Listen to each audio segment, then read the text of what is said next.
Now, time to take you to what's going to happen in Saudi Arabia. We have Tyson Fury. He said that he's got zero excuses not to beat. We have Cal Dimond joining us all the way from, of course, London, England. Thank you so much, Cal, an MMA commentator. Thank you for joining us on the show. Thank you for having me again. All right. It's a battle of the baddest, and I'm super excited, though.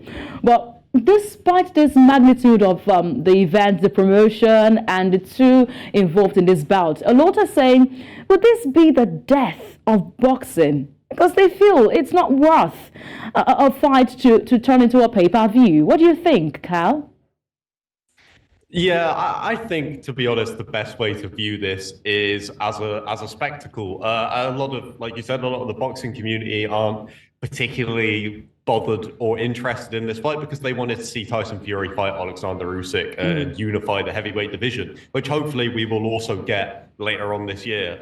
So I just look at it as it's a spectacle. It's the battle of the baddest, the former UFC champion taking on the best heavyweight boxer in the world. And I think if you view it as anything more serious than that, then I can understand the criticism. But to me, it's just all about enjoying the show. Okay, let's enjoy the show then. But Sugar Hill, that's Sugar Hill Stewart, trainer of Tyson Fury, he admitted that preparing Tyson for this bout was a very huge tax, minding the fact that he will be facing up with the hardest champion from the MMA. Given that they do not even know what to even expect from Francis Ngannou, his powerful striking background from the MMA, what aspect of his striking game can he even leverage on to get Ngannou down? So what do you think? What elements might, Tyson need to take down Francis Ngannou with your MMA knowledge? It's interesting. It'll be very interesting in the fight to see how Francis approaches the fight, whether he comes at it from a typical boxing standpoint or whether he tries to add in some things that Tyson Fury might not be expecting, some things to catch him off guard, kind of similar to what we saw Conor McGregor do against Floyd Mayweather, use some tactics and some techniques that Floyd wouldn't be used to facing in his boxing. Against the best of the world indeed. Tyson is highly skilled and experienced. What vulnerabilities, if any, might exist in this bout? Ngannou could potentially, come with a surprise. A lot are saying Ngannou could come with a surprise. We saw him smash the part during his sparring session, the workout session. So what vulnerabilities will Ngannou use against Tyson this time around?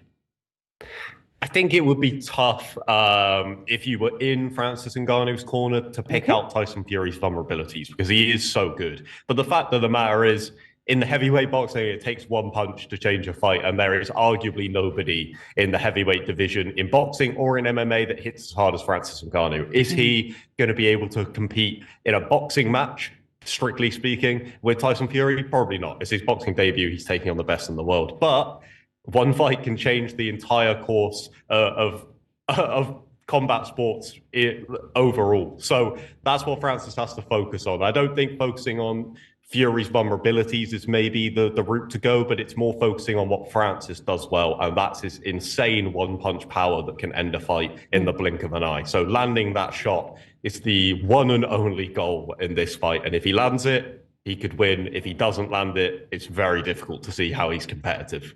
Okay, Cal, let's see the possibilities here. There is no question that Francis has the power in those fists of his to do serious damage against Tyson Fury, which he has shown, of course, in the previous kickboxing fight. But it seems unthinkable that a champion like Fury, with the quality that he has got, will get down quickly. We've seen that trilogy against Tyson Fury and Deontay Wilder, so he will not go down quickly.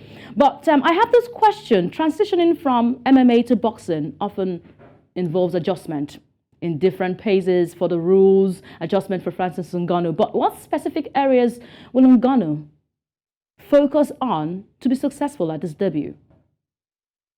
For Francis, it's all about that power, focusing on that power and how he can deliver that in boxing. Because MMA striking is completely different to boxing. Not only have you got to worry about kicks, knees, elbows, the takedowns change everything. You're suddenly standing a lot different to how you would stand in a boxing ring. Your hands are a lot different because you need to have them lower in order to defend takedowns, body kicks, things like that. So it's all about adapting the skills that he has in MMA, where he's been very successful at landing those power shots and obviously becoming the UFC heavyweight champion. He has to figure out how he can do that in a boxing ring, because landing shots on Tyson Fury is incredibly difficult. Deontay Wilder managed to do it, but of course we all know how good Wilder is as a champion, a former champion himself. So it's all about taking those skills he has in MMA and how he can adapt them into boxing in order to make sure he can be as successful at landing strikes as he is in MMA. Because like I said, at the end of the day, if he doesn't hit Tyson Fury with a big shot, it might be difficult. It might be a difficult night for Ngannou and his team.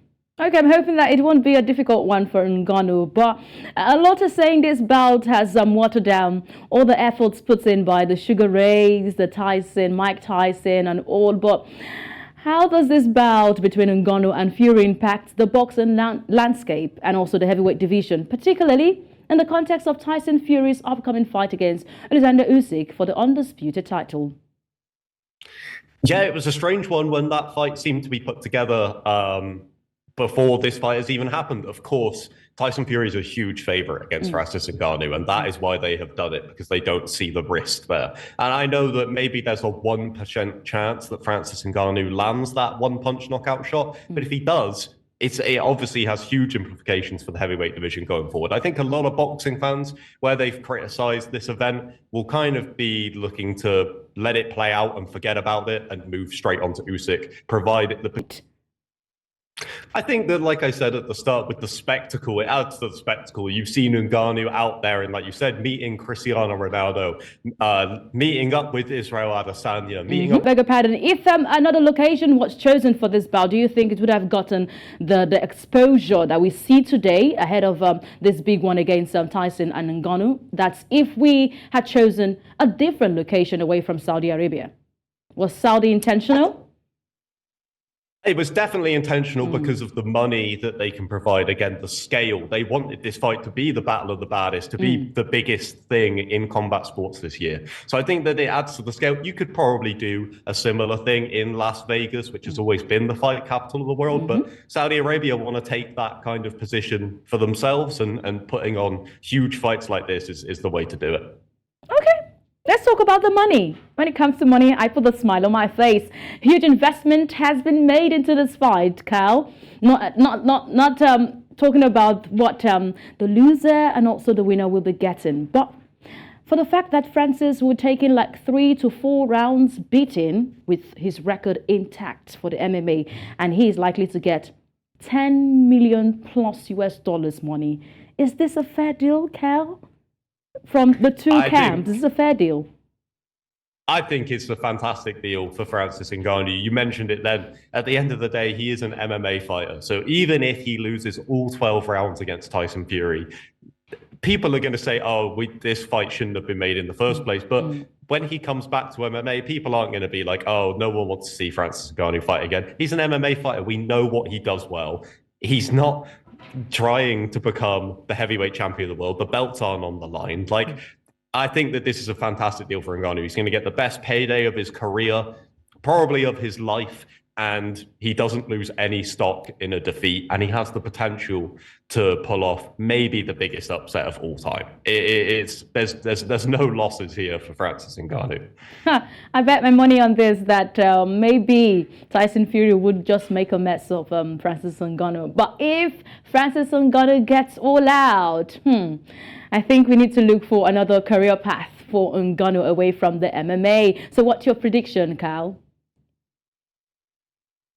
I mean, it's very, very difficult to predict anything other than Tyson Fury winning. I think that it would be tough to stop Ngannou, because opening up against somebody like Francis is so dangerous. Tyson knows that he can box him for 10 rounds and get through it. I think that is what he'll do. He's not going to risk that shot. But I'm going to be tuning in, because, like I said, even if there's a 1% chance that he can land that punch, if he lands that punch, it could be over and we could see one of the biggest upsets of all time. And as a huge Francis Ngannou fan, I'm just happy that he's been able to grab this opportunity when people were criticizing him for leaving the UFC and all of that stuff, to go out there, get the biggest fight he could possibly get. And like I said, a no-lose situation. It's an incredible story and an incredible moment for him in his career. All right, I'm up for the upsets. Thank you so much, Kyle Dimond, for your analysis today on the show. We do appreciate your time. Thank you so much.